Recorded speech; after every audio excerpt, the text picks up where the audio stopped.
Welcome to our 2021 PGA Championship Preview.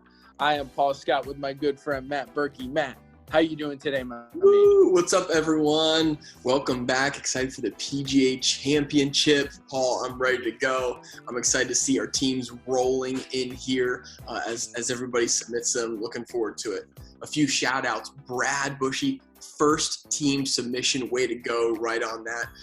We have a mystery team. All my clubs are hand-me-downs. We don't know who that is. If that's you, please email, text, something. Let us know who you are. And then we have two Rebeccas with the same exact team. My wife, Rebecca, Paul, your mom have the same exact team. So who's going to come out on top? Yeah, they must be in a little Becky group chat, Matt, going back and forth, say, hey, let's pick the same team. Also, quick on Brad here, Matt. So I usually am always the first one in because I put it in within minutes of sending out the text, and Brad was just super fast. Great job, Brad. He's either been researching for months or he's like, I'm never going to win this thing. And let me close my eyes. Let me hit the drop down. Awesome, Brad. Okay, Matt, let's quick get into course layout here. Do it. So as we've talked about before, longest ever in a major, it's going to be over 7,800 yards, 7,876 yards. And wind. Comments on that, Matt? It's not your local pitch and putt. This is not the local par 3, Matt.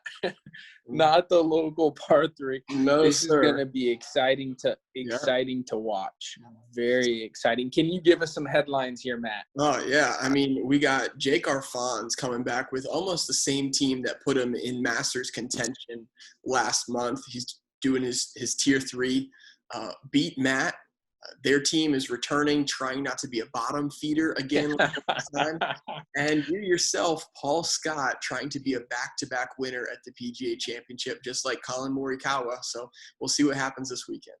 Yeah, we also have a few people trying to chase me down as our all-time fantasy leader with 3 wins. You yourself are trying to get that third win. You're trying to break out of that solo. You know, you have that stigma of you can only win the Masters. Matt can only win the Masters. You're trying to break out of that. And also my sister Julia Scott picking her all looks team, as we call it, only attractive players. Will that work out again? And then Jeremy Waters, if he can submit his team in time, he will also be trying to get that 3rd win here. Mm-hmm. So okay, who are your favorite teams this week of the rosters already submitted?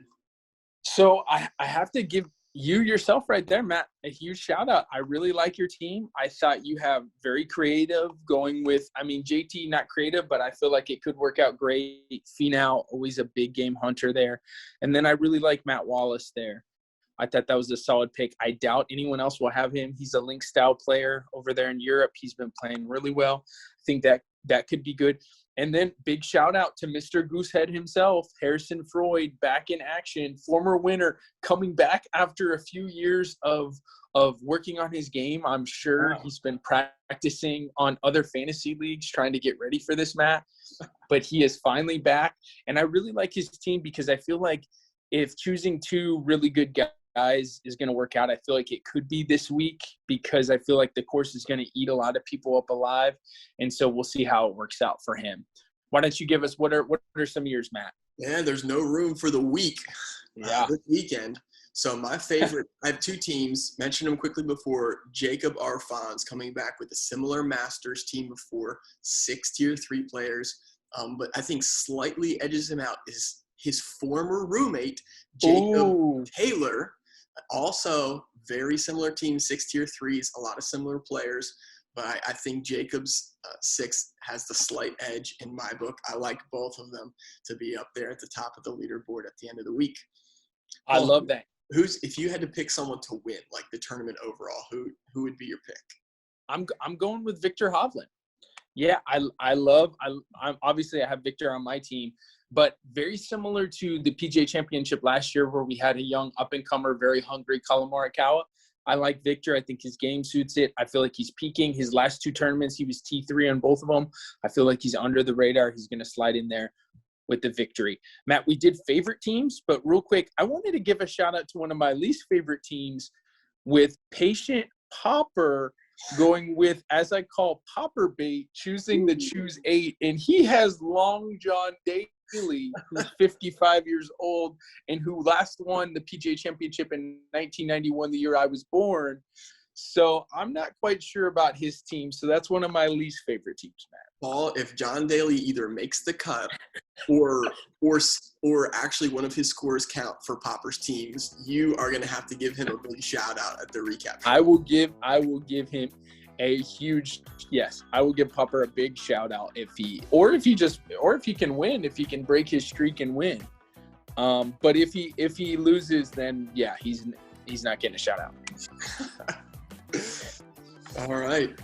Well, it's going to be a great weekend, everybody. Thanks for playing. We're looking forward to it. Keep track of that live scoreboard that will be up all weekend, and check out everybody else's rosters in the email that we send out so you can see who you're going against. Yep. All right, guys. We'll see you later. Thanks for playing. See you guys. Have fun.